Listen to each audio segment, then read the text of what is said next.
1773 regulating act नुसार म्हणून एका सांगण्यात आलं दर 20 वर्षासाठी संधी देण्यात आल्या. 1773 ला 20 वर्षासाठी सनद दिली 1793 पर्यंत. 1793 नंतर 1813 पर्यंत त्या ठिकाणी सनद दिली. 1813 चा चार्टर ऍक्ट आला. त्याच्यानंतर त्या ठिकाणी परत 20 वर्षानंतर म्हणजे 1833 मध्ये स्वातंत्र्याचा भारताचा नियामक कायदा त्या ठिकाणी आला. त्यानुसार भारताचं गव्हर्नर जनरल पद निर्माण केलं आणि त्यानंतर सगळ्यात महत्वाचं 1853 चा 20 वर्षाचा कायदा आला आणि 1853 च्या कायद्यानुसार त्या ठिकाणी सगळ्यात महत्वाचं भारतामध्ये स्पर्धा परीक्षेची त्या ठिकाणी सुरुवात झाली. ओके पहा इथे मी काय बोलतोय खूप महत्वाचं आहे. रविवारी ज्यांना पेपरला जायचं ना 2 प्रश्न फिक्स आहे पेपरला. बोर्ड ऑफ कंट्रोल आणि बोर्ड ऑफ डायरेक्टर ही पदे कोणत्या कायद्याने निर्माण केली? परत एकदा नीट ऐका. तुम्ही म्हणता ही पदे निर्माण झाली त्याचं कारण काय? ईस्ट इंडिया कंपनी त्या ठिकाणी स्थापन झाली होती. ईस्ट इंडिया कंपनीला अजिबात ब्रिटनच्या इंग्लंडच्या ब्रिटिश पार्लमेंटचं नियंत्रण नव्हतं.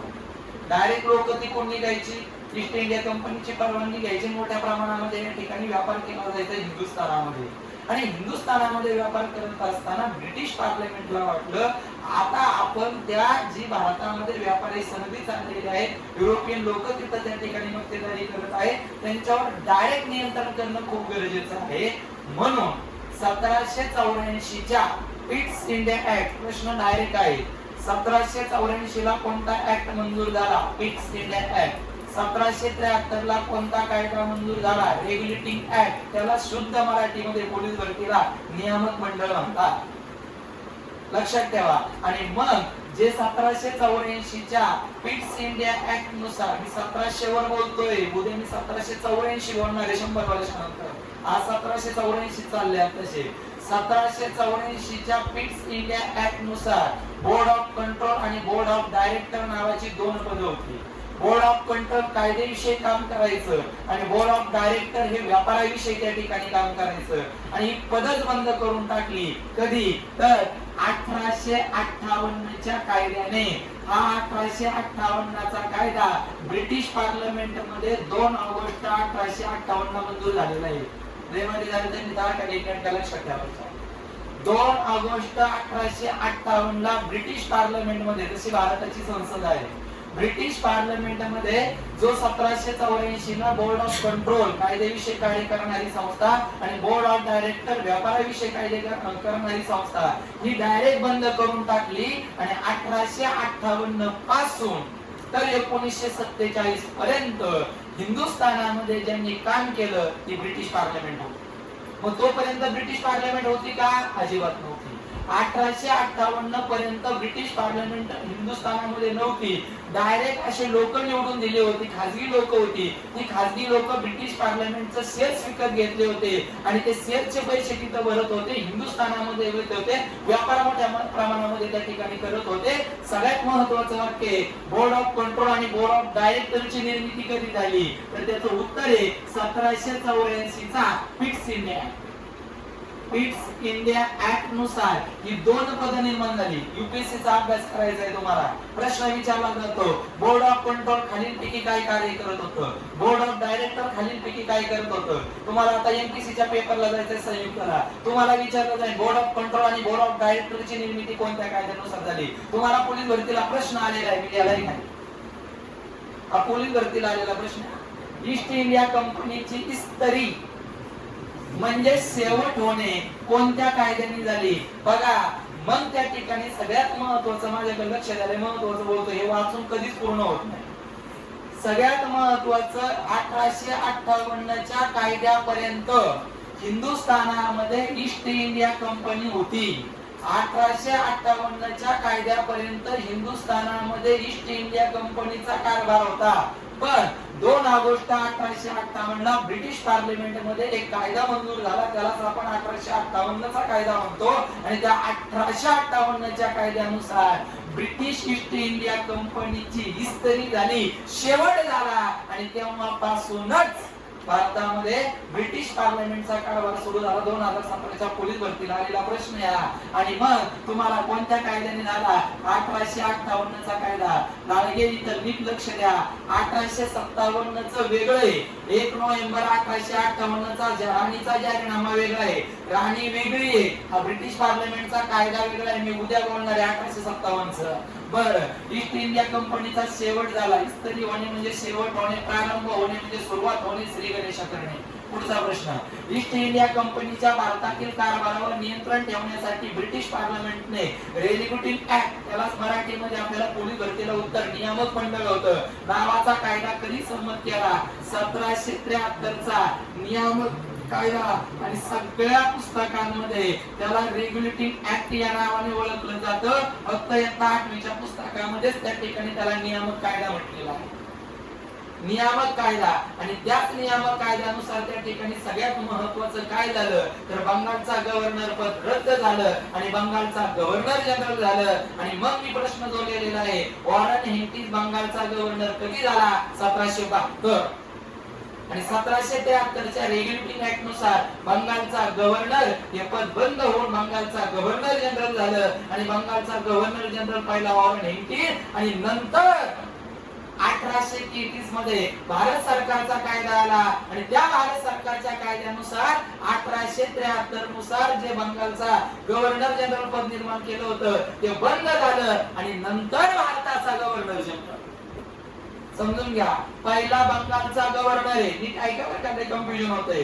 नीट ऐका, पहिला बंगालचा गव्हर्नर आहे.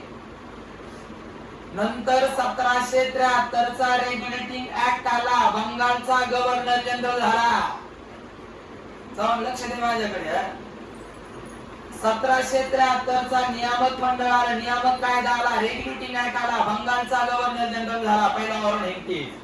1833 मध्ये भारत सरकारचा कायदा आला. मी भारतीय स्वातंत्र्याचा कायदा लागले म्हटलो नाही, तो 1935 ला आहे. 1833 चा भारतीय नियम म्हणजे भारताचा कायदा त्या ठिकाणी आला. आणि त्या कायद्यानुसार भारताचा गव्हर्नर जनरल पद निर्माण झालं 1833 ला. आणि भारताचा पहिला गव्हर्नर जनरल विल्यम बेंटिंक ज्यांनी सतीबंदी कायदा 1829 ला केला होता. आणि ज्यांनी सगळ्यात महत्त्वाचं कुर्ग नावाचं राज्य खालसा केलं होतं. सांगणार आहे मी पुढे गेलो. आणि मग 1 नोव्हेंबर 1858 ला राणीचा जाहीरनामा आला. आणि राणीच्या जाहीरनाम्यानुसार भारताचं गव्हर्नर जनरल पद रद्द झालं आणि भारताचा व्हाईसरॉय आणि भारताचा भारत मंत्री पद निर्माण झालं. पद कशी निर्माण झाले समजून घ्या. पहिल्यांदी बंगालचा गव्हर्नर होता. इंग्रज आले, ईस्ट इंडिया कंपनी आली, कारभार सुरू झाला, त्यांनी बंगालचा गव्हर्नर म्हटलं. नंतर 1773 ला रेग्युलेटिंग ऍक्ट आला. आणि 1773 च्या रेग्युलेटिंग ऍक्ट नुसार नियामक कायद्यानुसार त्या ठिकाणी सगळ्यात महत्त्वाचं तुमचा बंगालचा गव्हर्नर जनरल झाला. त्यानंतर 20 वर्षानुसार संधी येत होत्या. 1873 1773 ला आली, एकूण 1793 ला आली, 1813 ला आली, 1833 ला आली. आणि 1833 ला भारताचा जो कायदा आला त्या कायद्यानुसार भारताचा गव्हर्नर जनरल पद निर्माण झालं. विल्यम बेंटिंक भारताचा पहिला गव्हर्नर जनरल होता. विल्यम बेंटिंक वर एकमेव प्रश्न एवढे विचारला जातो, सतीबंदी कायदा कोणी केला? William Bentinck. हा एक प्रश्न. आणि अजून एक प्रश्न विचारला जातो एमपीसी ला, कुर्ग राज्य खालसा कोणी केलं होतं? William Bentinck. सहकार्य केलं होतं राजाराम मोहन रॉयने. आणि मग 1 नोव्हेंबर 1858 चा राणीचा जाहीरनामा लॉर्ड कॅनिंगने वाचून दाखवला अलाहाबाद दरबारामध्ये. आणि त्या 1 नोव्हेंबर 1858 च्या राणीच्या जाहीरनाम्यानुसार सांगण्यात आलं, आम्ही आता भारताचा गव्हर्नर जनरल पद रद्द करतोय, भारताचा व्हाईसरॉय आणि भारताचा भारत मंत्री पद निर्माण करतोय. आणि मग भारताचा पहिला व्हाईसरॉय लॉर्ड कॅनिंग आणि भारताचा पहिला भारत मंत्री लॉर्ड कॅम्बले. आणि मग त्या कायद्यात सांगितलं होतं, आम्ही तुमच्या धार्मिक भावना कधी दुखावणार नाही, आम्ही तुम्हाला शिक्षणाविषयक माहिती देऊ. आणि मग तो लॉर्ड मॅकॉलेचा शिक्षणाविषयक झिरापतेचा कायदा तो आपल्याला पुढे गेल्यानंतर त्या ठिकाणी शिकायचा आहे. असो, या इथं कोणत्या कायद्याने बंगालचा गव्हर्नर जनरल पद गव्हर्नर जनरल झालं? 1773 चा नियामक कायदा, त्यालाच आपण रेग्युलेटिंग ऍक्ट या नावाने त्या ठिकाणी ओळखतो. इथे मी पर्याय नियामक कायदा टाकला, रेग्युलेटिंग पर्याय दिसणारच नाही तुम्हाला, म्हणून मी परत नियामक कायद्यावर बोलतो. पुढे बंगालचा पहिला गव्हर्नर जनरल कोण झाला? Warren Hastings. वॉरन हेस्टिंग्ज हा बंगालचा पहिला गव्हर्नर जनरल झाला, कारण तो 1772 मध्ये बंगालचा गव्हर्नर म्हणून निर्माण झालं होतं. 1773 च्या रेलिव्हंट ऍक्टने गव्हर्नर जनरलच्या मदतीसाठी 4 सदस्यांमध्ये एक कार्यकारी मंडळ होतं. ते 1784 च्या पिट्स इंडिया ऍक्ट नुसार ती संख्या किती करण्यात आली? 3. पोलीस भरतीला गरजेचं नाही, पण आता रेवरच्या पेपर साठी गरजेचं आहे. 1773 नुसार जो तुम्ही त्या ठिकाणी नियामक कायदा आला होता, त्यानुसार बंगालच्या गव्हर्नर जनरलला सहकार्य करण्यासाठी 4 जणांचं एक सदस्य नेमलं होतं. त्याला आपण नियामक मंडळ म्हणतो. पण ज्यावेळेस 1784 चा 9 वर्षानंतर पिट्स इंडिया ऍक्ट आला, त्यांची संख्या 4 वरून त्या ठिकाणी 3 करण्यात आली. मग कोलकाता, मद्रास आणि मुंबई या 3 प्रांतांमध्ये त्यांचे त्या ठिकाणी गव्हर्नर त्या ठिकाणी नेमण्यात आले. चला पुढं. भारतातील ब्रिटिश सत्तेला शह देण्यासाठी सुपर हिट प्रश्नांची सुरुवात झाली आता. भारतातील ब्रिटिश सत्तेला शह देण्यासाठी नेपोलियनशी संधान बांधणारा दूरदर्शी हिंदी राज्यकर्ता कोण? त्याचं नाव टिपू सुलतान. टिपू सुलतान, टिपू सुलतान. आता मी पाया पडून सगळ्यांना एक नम्र विनंती करतो, सुलतान टिपू सुलतान वेगळे, मंगल पांडे वेगळे. मंगल पांडे, टिपू सुलतान हे वेगवेगळी मंडळी, त्यांचं कार्य वेगवेगळ्या ठिकाणी, त्यांना मिक्स अजिबात करायचं नाही. टिपू सुलतान इंग्रजांचं संधान साधलं, इंग्रजांना शह देण्यासाठी. टिपू सुलतान दूरदर्शी हिंदू त्या ठिकाणी राजा होता. नेपोलियन बोनापार्ट, नेपोलियनशी संधान साधलं, पण ते काही जुळलं नाही. आणि इंग्रज आणि त्या ठिकाणी सगळ्यात महत्वाचं टिपू सुलतान यांच्यामध्ये युद्ध झालं, आणि ते युद्ध श्रीरंगपट्टमची लढाई झाली 1792 ला.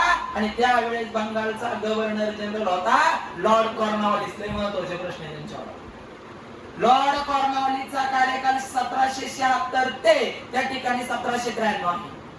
1776 ला लॉर्ड कॉर्नवालिस हिंदुस्थानामध्ये बंगालचा गव्हर्नर जनरल म्हणून आला, तर त्या ठिकाणी 1700 त्या जवळजवळ 93 पर्यंत त्या ठिकाणी राहिला. आणि मग टिपू सुलतान आणि इंग्रज म्हणजे लॉर्ड कॉर्नवालिस यांच्यात जो तह झाला, आणि तो तहच म्हणजे श्रीरंगपट्टमचा तह. श्रीरंगपट्टणमचा तह. सालबाईचा तह वेगळा. आज 31 डिसेंबर 1802 मध्ये दुसरं इंग्रज मराठा युद्ध झालं. वसईचा तह वेगळा, सालबाईचा तह वेगळा, श्रीरंगपट्टमचा तह वेगळा. सगळं एकत्रित आणू नका, महाराष्ट्रातील. टिपू सुलतान असा दूरदर्शी हिंदू राजा होता, त्याने इंग्रजांच्या सगळ्या गोष्टी ओळखल्या होत्या. इंग्रजांना शह देण्यासाठी तिथे डायरेक्ट नेपोलियनशी संधान साधणारा भारतातला एकमेव हिंदू राजा तो म्हणजे टिपू सुलतान. पण जुळलं नाही. टिपू सुलतान आणि इंग्रज यांच्यामध्ये लढाई झाली. त्यावेळेस इंग्रजांचा बंगालचा गव्हर्नर होता, त्याचं नाव लॉर्ड कॉर्नवालिस. लॉर्ड कॉर्नवालिसवर एक तरी मेजर प्रश्न राहणार. भारतीय सिव्हिल सर्व्हिस सेवेचा जनक, कलेक्टर पद निर्माण केली लॉर्ड कॉर्नवालिस त्यांचं नाव आहे. कलेक्टर म्हणजे त्याला आपण जिल्हाधिकारी म्हणतो. मग पहा, टिपू सुलतान आणि इंग्रज म्हणजे लॉर्ड कॉर्नवालिस यांच्यात जे युद्ध झालं, ते युद्ध कोणत्या तहाने संपुष्टात आलं? श्रीरंगपट्टमचा तह त्याला आपण म्हणू. लक्षात ठेवा. भारतीय नागरी सेवेचा जनक कोण?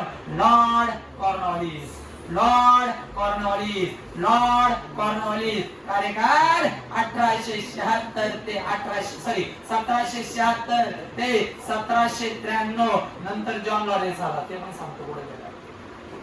भारतीय नागरी सेवेचा जनक आहे. कलेक्टर पद निर्माण केली, जिल्हाधिकारी पद निर्माण केलेली आहेत. आणि मग भारतात इंडियन सिव्हिल सर्व्हिसेस ICS परीक्षा कोणी निर्माण केल्या, तयार चालू केल्या? Lord Cornwallis. हे सगळे कोणी भरतीला प्रश्न येऊन गेलेले.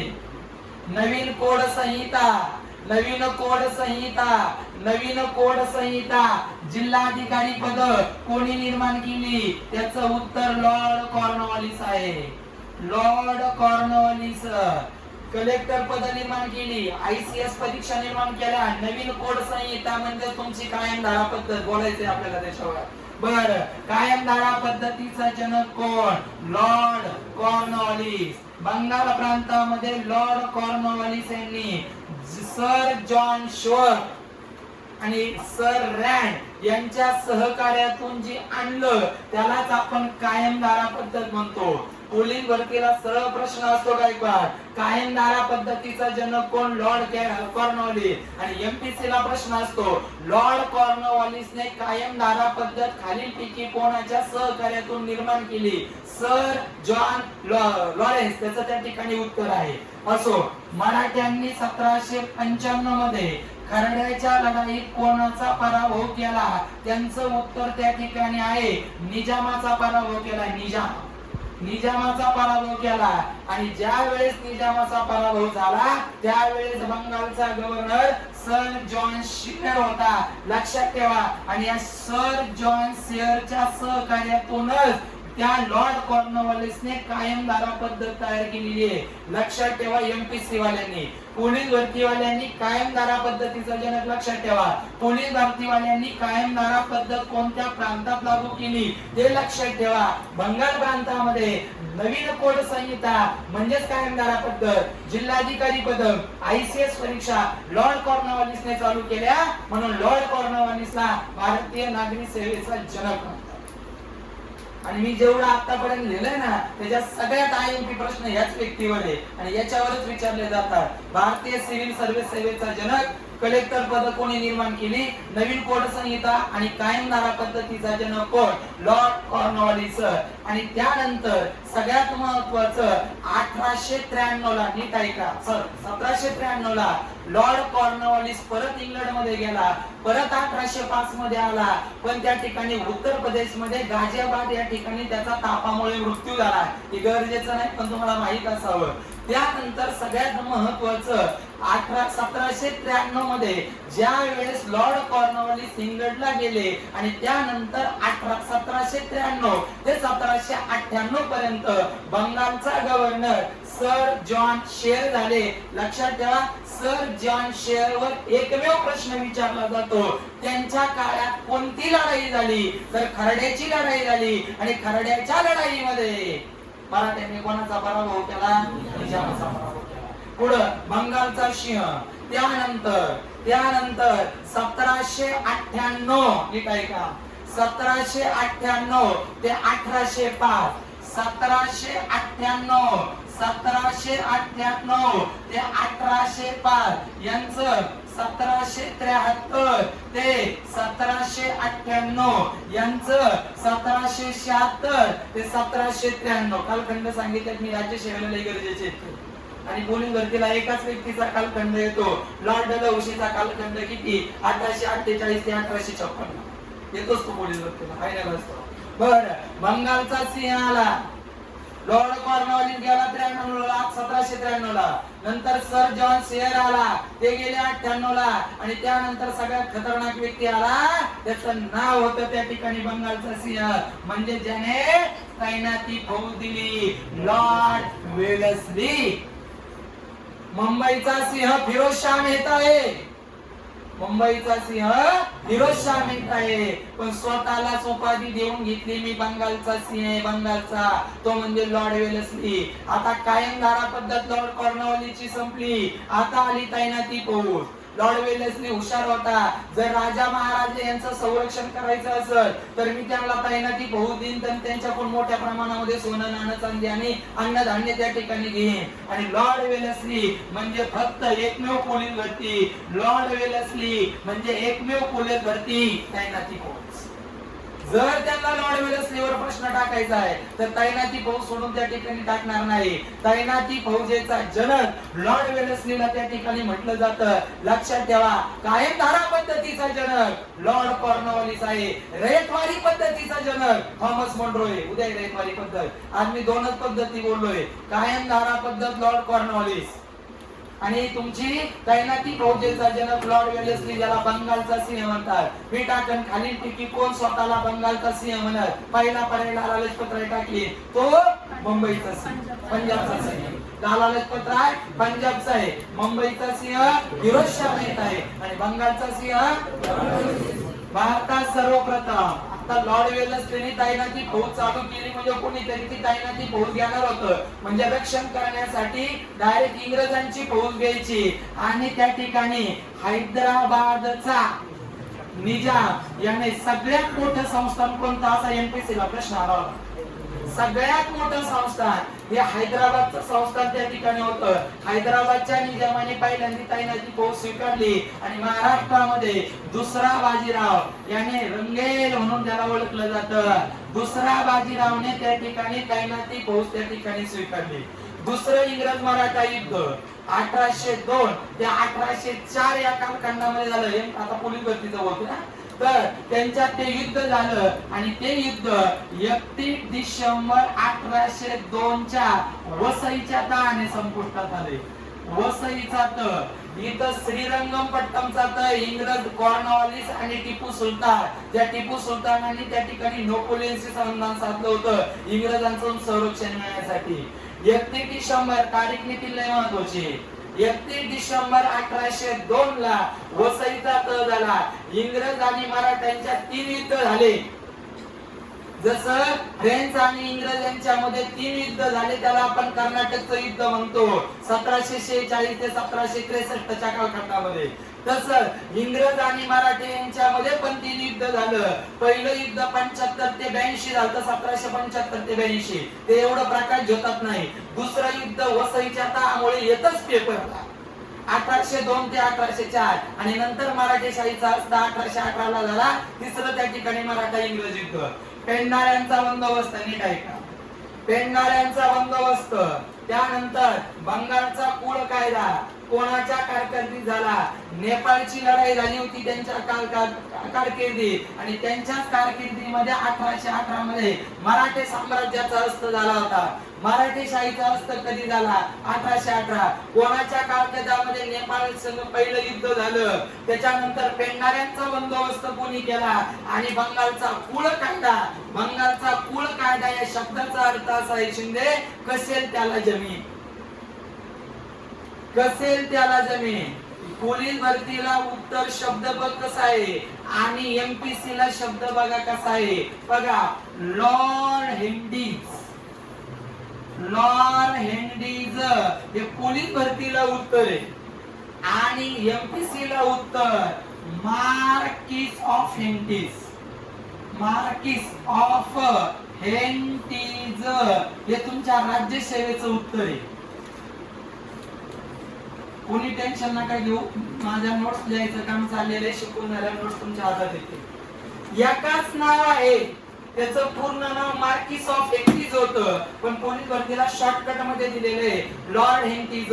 लॉर्ड हेंटिजच्या काळात इंग्रजांनी पहिल्यांदा नेपाळ संघ युद्ध केलंय. लॉर्ड हेंटिजच्या काळात पहिल्यांदा बंगालचा कुळ कायदा संमत झाला. लॉर्ड हेंटिजच्या काळामध्ये सर्वप्रथम पेंढाऱ्यांचा बंदोबस्त केला. काय लोक होती पेंढारे? तर बंगाल प्रांतामध्ये असे काही लोक होती की रात्रीच्या वेळेस ते शेतकऱ्यांची लूट करायचे, मोठ्या अमीर शेतकऱ्यांची लूट करायचे आणि ते सर्व अन्नधान्य गरीब शेतकऱ्यांना वाटून टाकायचे. त्याला आपण पेंढार म्हणतो. त्यांचा बंदोबस्त करण्याचं काम लॉर्ड हेंटिज, मार्किस ऑफ हेंटिज ने त्या ठिकाणी केलंय. चला पुढे आला भारताचा गव्हर्नर जनरल पद. आता बंगालचा गव्हर्नर जनरल संपलं. 1773 नुसार बंगालचा गव्हर्नर जनरल झाला. आता 1833 मध्ये भारत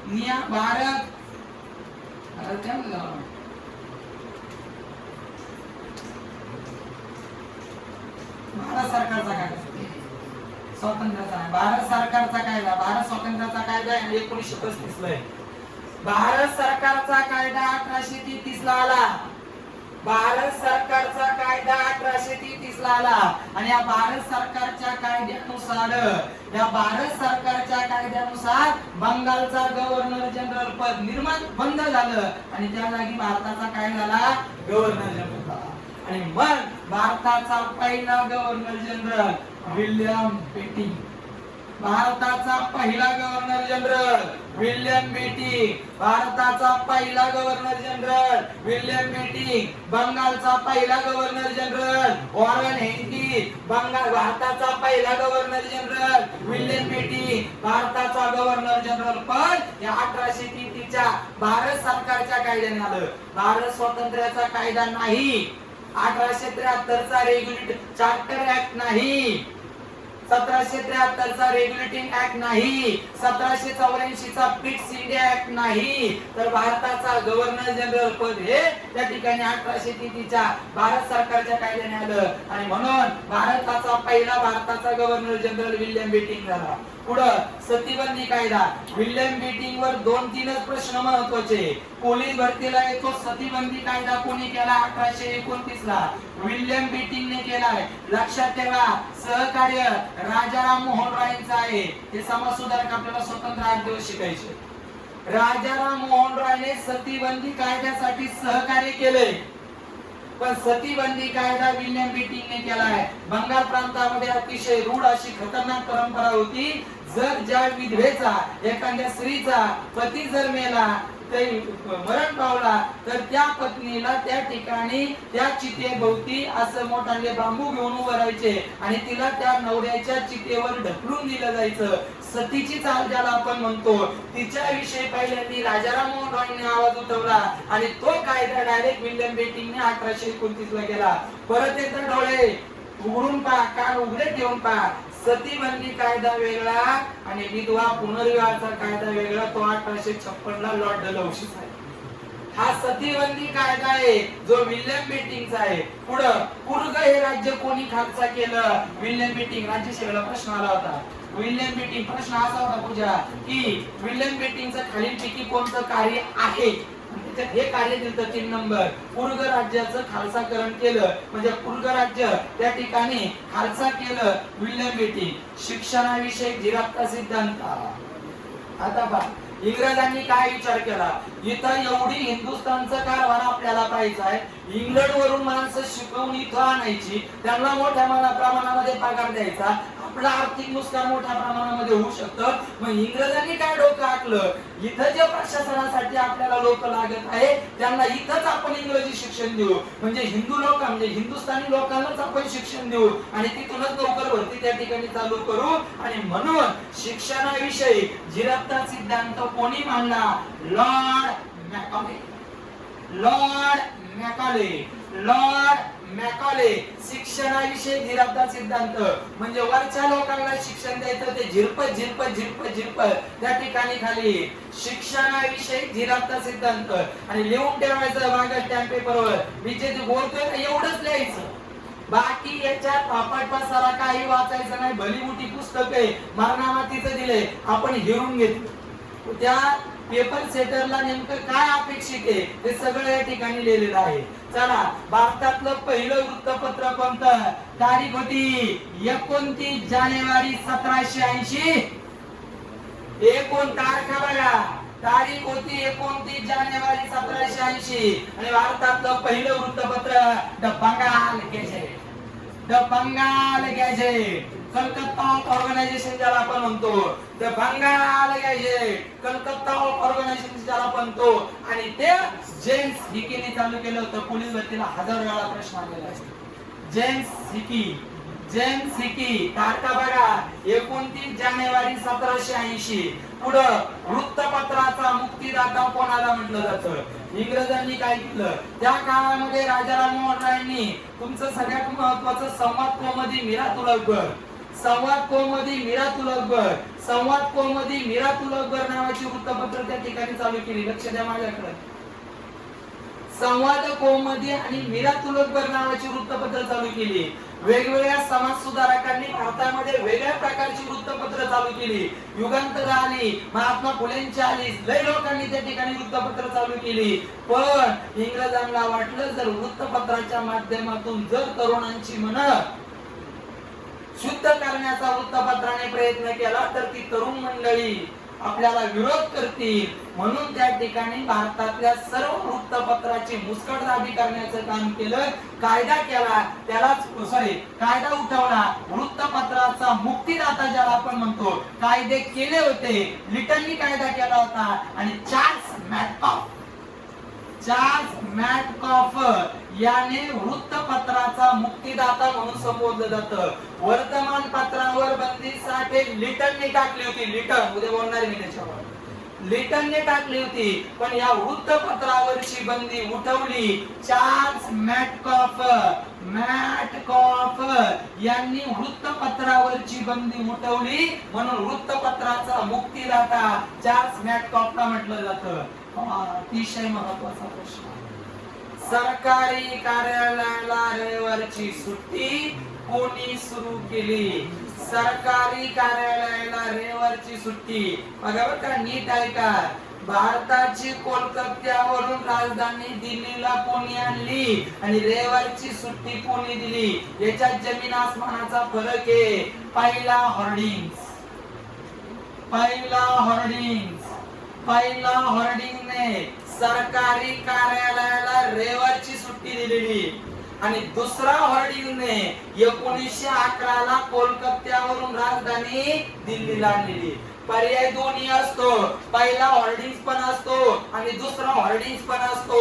पहिला होर्डिंगने सरकारी कार्यालयाला रविवारची सुट्टी दिली आणि मग हा पहिला होर्डिंग्स कुठपर्यंत होता? नीट ऐका. विल्यम बेटिंगचा तुमच्या विल्यम बेटिंगचा कार्यकाळ सांगतो. 1828 ते 1800 त्या ठिकाणी सगळ्यात महत्वाचं 44 पर्यंत विल्यम बेटिंग होते. त्यानंतर आला पहिला होर्डिंगचा कार्यकाळ 1844 ते 1848. पहिला होर्डिंग वर एकमेव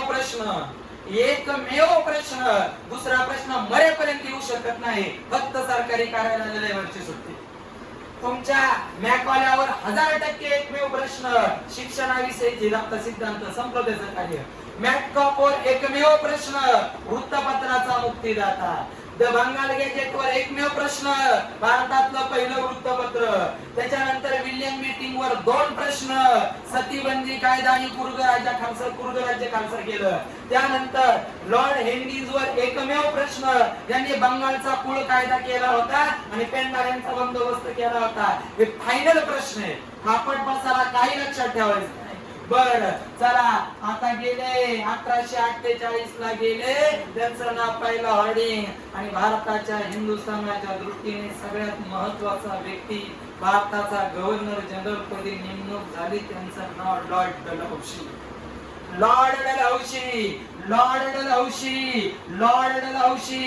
1848 ते 1856 बर का. 1848 ते 1856 8 वर्षाचा कार्यकाळ. भारताच्या इतिहासामध्ये सुवर्ण अक्षरामध्ये लिहून ठेवण्याचा कार्यकाळ. कारण भारतामध्ये सगळ्यात महत्वाचा 1856 मध्ये विधवा पुनर्विवाहाचा कायदा लॉर्ड डलहौसीने केला. 1853 मध्ये 16 एप्रिल 1853 मुंबई टू ठाणे पहिली रेल्वे लॉर्ड डलहौसीने चालू केली. 1853-54 च्या कालखंडामध्ये भारतामध्ये तार पोस्ट ऑफिसचे सेवा निर्माण करण्याचं काम लॉर्ड डलहौसीला केलं जातं. पण एका गोष्टीमुळे लोक नाराज झाली. संस्थानं खालसा केली. संस्थानं खालसा करण्याचं धोरण कोणी अवलंबलं? तर लॉर्ड डलहौसी. पेपरला आयएमपीच प्रश्न येणार. लॉर्ड डलहौसीवर पेपरला प्रश्न असतो म्हणजे असतो. लक्षात ठेवा. त्याआधी पहिलं इंग्रज सिख युद्ध कोणाच्या काळात झालं?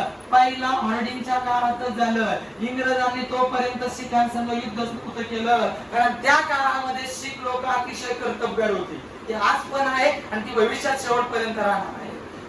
पहिला होर्डिंगचं त्याच्या महत्वाचं नाही आपल्याला हे लय महत्वाचं.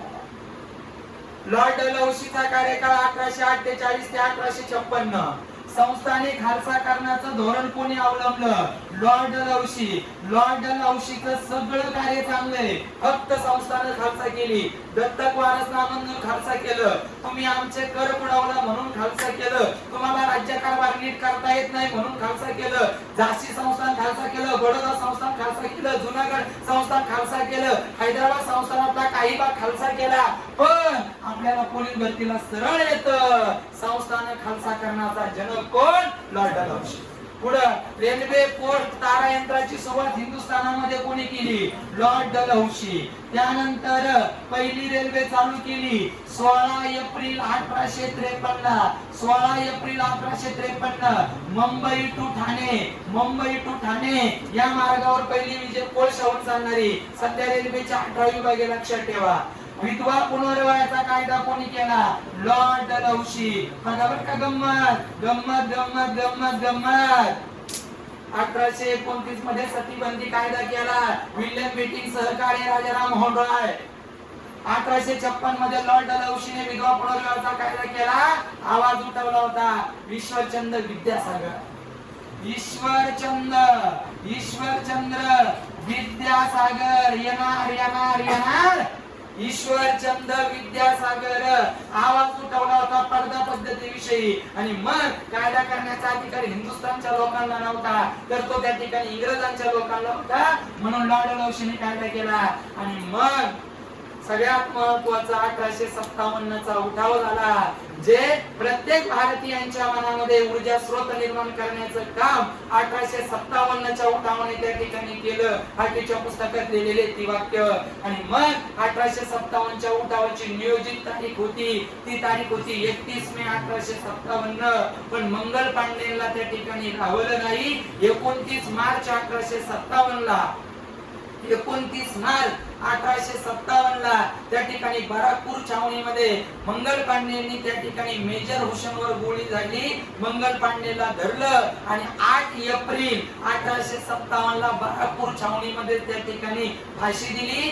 1857 चा उठाव इंग्रजांनी दडपून टाकला.